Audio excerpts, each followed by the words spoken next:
Ladies and gentlemen, welcome back to Great Britain, the channel where politics, diplomacy, and power collide. Tonight, we begin with a question that has shocked the world. What happens when the delicate threads of diplomacy are ripped apart by missiles in the night sky? Israel has launched a daring and deeply controversial airstrike inside Qatar, targeting Hamas leaders engaged in delicate ceasefire talks for Gaza. The fallout has been immediate. UK Prime Minister Keir Starmer has publicly condemned the strike as an outrageous breach of sovereignty. Downing Street insists Britain had no advance knowledge. Qatar is furious. Washington is scrambling.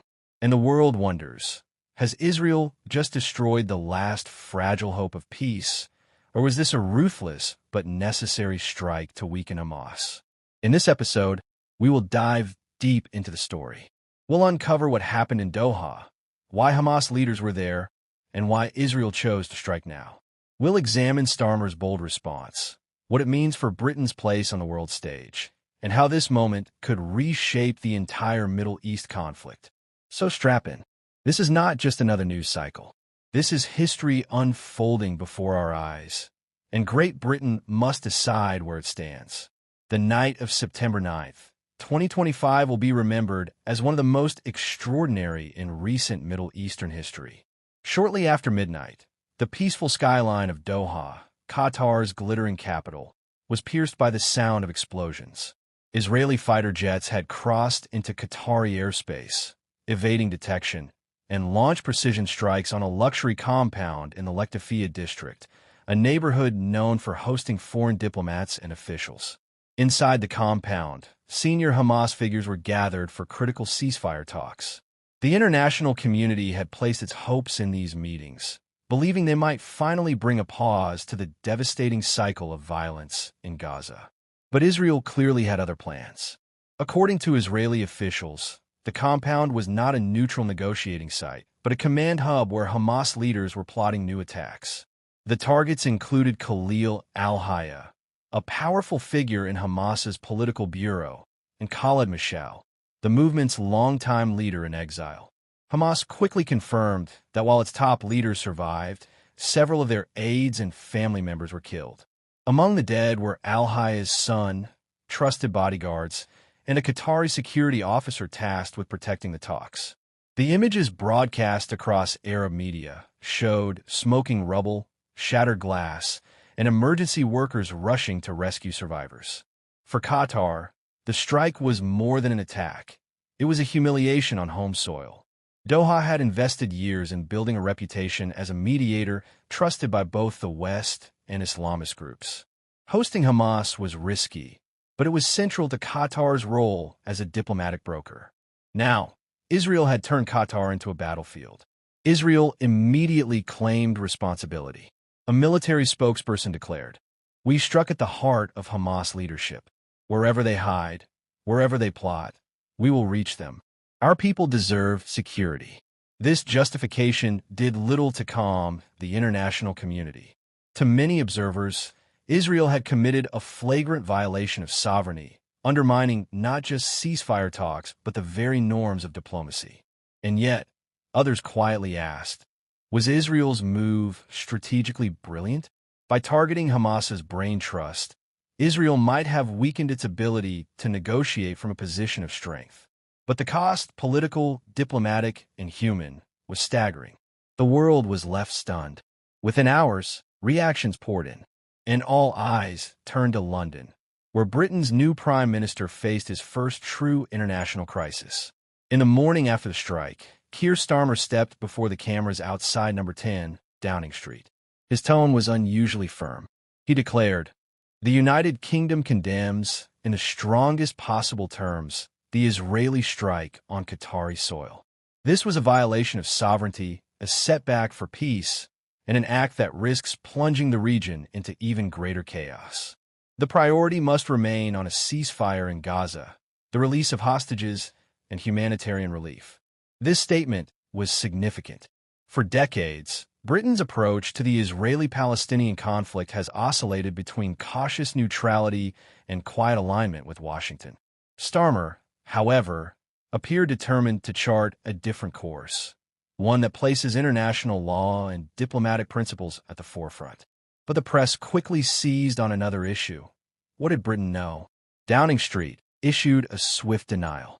A spokesperson insisted that the UK had no prior knowledge of the attack, no role in greenlighting it, and had only learned of the strike once it was underway. The statement emphasized that the action was entirely Israel's decision. Yet skepticism lingered. U.S. officials confirmed that Washington had been informed in advance. If America knew, did Britain really not? Or was Downing Street deliberately distancing itself to avoid diplomatic backlash? Behind closed doors, the tension was palpable. Starmer was scheduled to meet Israeli President Isaac Herzog later that very day. The meeting had been planned to discuss humanitarian aid for Gaza, but now it would take place under the shadow of airstrikes in Doha. Critics demanded that Starmer confront Herzog directly. The opposition accused him of grandstanding abroad while failing to secure clarity at home. Others praised his condemnation as evidence that Britain was reclaiming moral authority in global affairs. For Starmer, the dilemma was clear: condemn too softly, and Britain appears complicit. Condemn too strongly, and risk straining relations with one of the UK's closest allies. It was a tightrope act, but one he seemed prepared to walk. The world did not stay silent. In Doha, Qatar's Prime Minister was visibly furious. He accused Israel of committing an act of state terrorism and denounced the United States for only informing Qatar 10 minutes after the strike began. He called it an act of betrayal. "We were stabbed in the back in our own capital." From Cairo to Berlin, Ankara to Brussels, leaders condemned the assault. The United Nations Secretary-General described it as a reckless violation of sovereignty. The Arab League convened an emergency session, warning of uncontrollable escalation. Even close Western allies of Israel, Germany, France, and Canada, voiced dismay. In Washington, the response was awkward. The White House admitted that it had been briefed by Israel in advance, but stressed that the strike was not coordinated with the U.S. President Trump. Facing questions from reporters, called the attack unfortunate, reckless, and damaging to peace efforts. His words carried weight, but also revealed America's limits. Meanwhile, Israel doubled down. Prime Minister Benjamin Netanyahu hailed the operation as a necessary act of self-defense. He argued that Hamas cannot be allowed to negotiate peace while simultaneously plotting war. For Netanyahu, the message was clear: no sanctuary, not even in Qatar, will protect our enemies. The strike also sparked outrage across social media. Hashtags like #CarUnderAttack and #IsraelInQatar trended globally. Protests erupted in London, Paris, and Amman, with demonstrators waving Palestinian flags and demanding accountability. In the midst of this storm, Britain found itself uniquely positioned, with strong ties to both Washington and the Arab world, and now a prime minister willing to speak firmly. The UK's voice suddenly mattered more than it had in years. To understand the gravity of this moment, we must step back. The conflict between Israel and Hamas is decades old, rooted in the unresolved question of Palestinian statehood. Since Hamas seized control of Gaza in 2007, Israel has fought multiple wars to weaken the group's military capacity. Yet Hamas endures, drawing support from Iran and sympathy across the Arab world.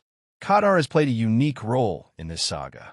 Wealthy, strategically located, and eager to punch above its weight, Doha has positioned itself as a mediator.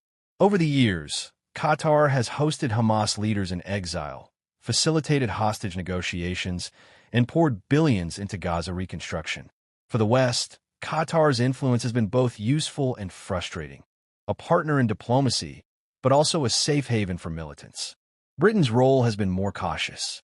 Historically tied to the creation of Israel through the Balfour Declaration, Britain has carried the burden of colonial responsibility in Palestine. In modern times, it has often aligned with U.S. policy while maintaining a rhetorical commitment to a two-state solution. Starmer's condemnation, therefore, signals something new. It suggests a willingness to move beyond quiet alignment and to assert Britain's own moral compass. By calling out Israel's strike, He places Britain alongside those defending sovereignty and international law, even when it means criticizing an ally. This is not without risk. The UK values intelligence cooperation with Israel. British businesses depend on Middle Eastern energy markets. And the domestic political scene, where both Jewish and Muslim communities hold significant voices, makes Middle East policy a delicate balancing act. But crises often redefine nations. For Starmer, this could be the moment Britain steps out of Washington's shadow and begins to shape its own foreign policy identity. So, was Israel's strike on Doha a strategic masterstroke or a diplomatic disaster?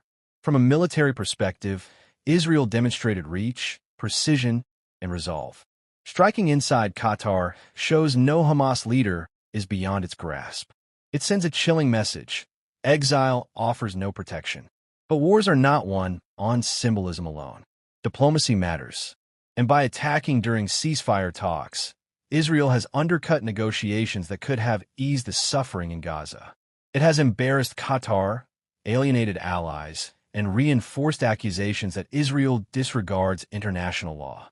For Britain, this is both an opportunity and a test. By condemning the strike, Starmer strengthens Britain's image as a defender of legal norms. But will words translate into action?